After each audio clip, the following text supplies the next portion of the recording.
If a good cook tastes the chili and realizes that the flavor is off, she immediately begins problem solving. Not enough chili powder? Too runny? Possible interventions are considered, and a solution is found before the chili gets served. We can give the best formative assessments known, but if we don't use the information to inform our teaching and enhance student learning, we have wasted everyone's time. The next question to answer is, how will we respond when individual students do not learn? We know that students don't all learn at the same rate. So what do? Our district is responding by using the model of RTI for our students. So, what does RTI stand for? Some say it stands for Response to Instruction. As a district, we are saying it stands for Response to Intervention.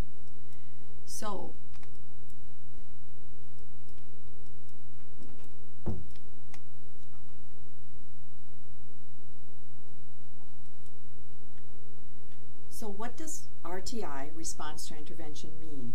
RTI is a multi-tiered academic and behavioral data-driven approach to maximizing learning for all students.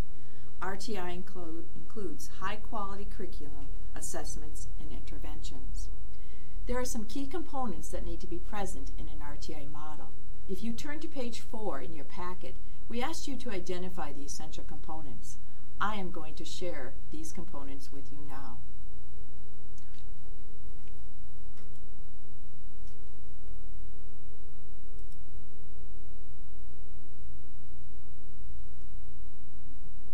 The first component, as you see, begins with having high-quality instruction and using our resources with fidelity. At the district level, we are always striving to make sure that teachers know, understand, and have resources to use best practice. Whether it be for language arts, science, math, music, whatever content we are looking for, our goal as a district is to provide teachers with knowledge of best practices.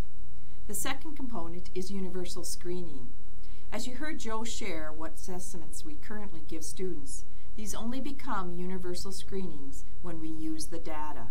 It doesn't serve a purpose in our instruction and the students' learning if we don't use the data to drive instruction. This brings us to the next component, data-driven instruction within the core. As Gretchen stated, core curriculum is for all. Given that we know not all students are ready for that core, and by examining the data, we can then begin to find out what we need to do in core instruction to make sure all students understand. That data may come from common assessments, formative assessments, and summative assessments, as Greg pointed out.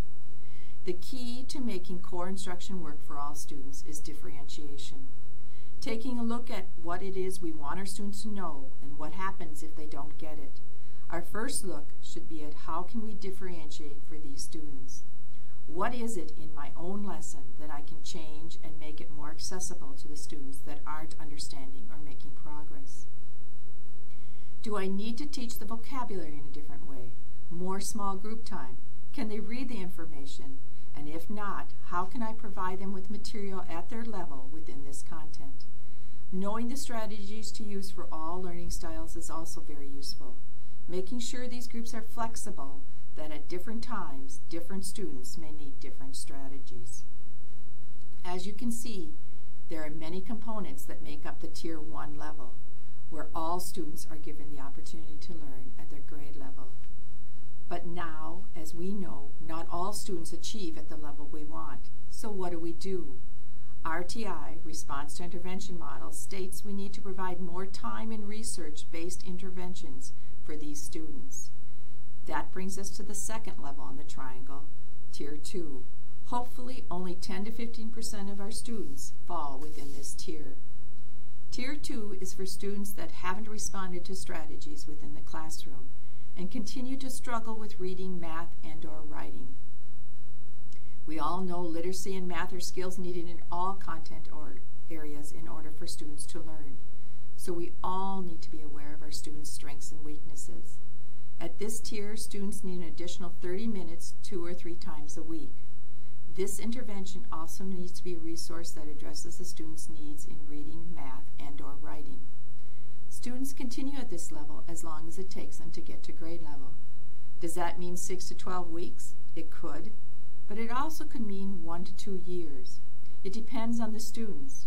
Remember, these students can't afford not to learn. It's their life. So, how will we know if these students are learning at this level? By progress monitoring. We need to have indicators that tell us if the student is improving, is the program working.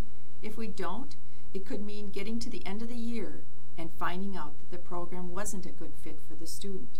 We have now lost another year. An example of this is if I went on a diet to lose 20 pounds within 3 months.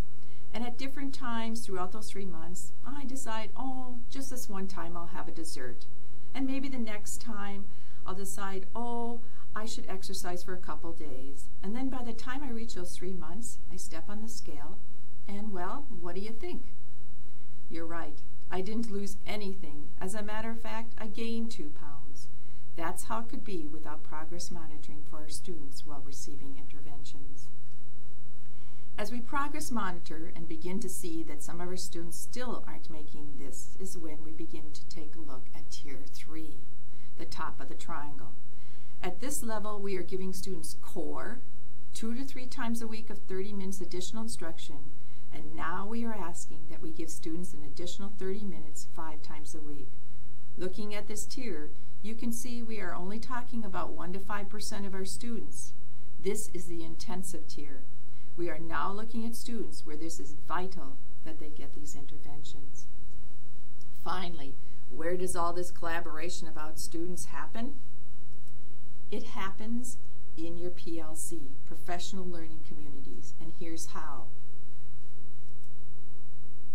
First, as a PLC, using universal assessment, collect the periodic formative data by using agreed upon tools such as common assessments. Next, need to analyze the data, design and implement differentiated classroom instruction, and identify students in need of Tier 2 instruction. In your PLC, design and determine how you will provide Tier 2 interventions, regrouping of students, and when this will occur. After providing the intervention, you monitor the intervention and decide if it's working. This allows identification of students who may need additional interventions or Tier 3. As a PLC, you will then analyze the data of Tier 2 and 3 interventions, and the cycle repeats itself through every standard that you have designated as a power standard. Remember, there are 3 criteria for designating a standard as a power standard. They are necessity. Does it provide the essential knowledge and skills that students need to succeed in the next grade level? Endurance. Does it address the knowledge and skills that will endure through the student's academic career and life? And leverage. Does it address knowledge and skills that will be of value in multiple content areas?